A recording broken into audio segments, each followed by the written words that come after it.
So both of us, including our colleagues, are involved in two talks where we hope to share with the public some information about Magna Carta and its continuing significance to Singapore and the world. One of them is taking place at NUS next Monday on the 9th of November, and then there's a following one on Wednesday, the 11th at SMU. So if you can't make one, then hopefully you can come to the other one. More information on this is available at singaporepubliclaw.com, and I've also put a press statement out there for more information.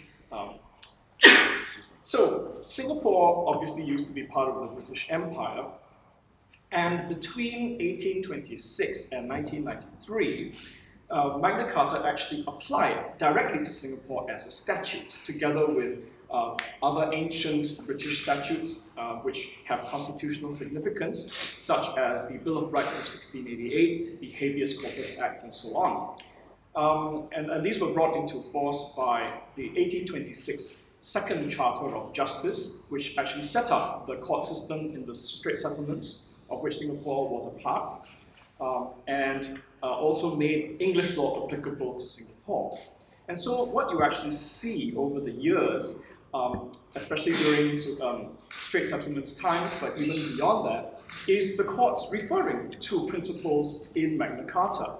So there is, for example, a Strait Settlements case, can't remember exactly when, I think maybe in the 1940s or so, where the court says the principle that people should be punished according to the seriousness of their crime can be traced all the way to Magna Carta, and they actually cite the provision in Magna Carta for that.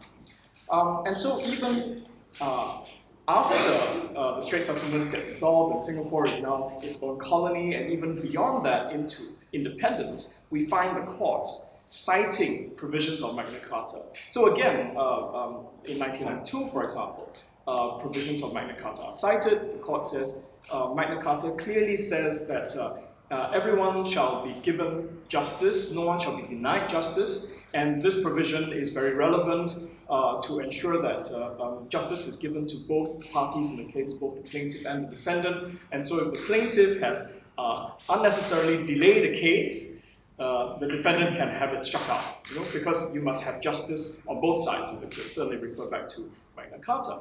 But of course, then what happened is that in 1993, the Parliament of Singapore decided to pass the Application of English Law Act, because at this time they felt it was necessary to clarify exactly which British laws still applied in Singapore, which ones did not.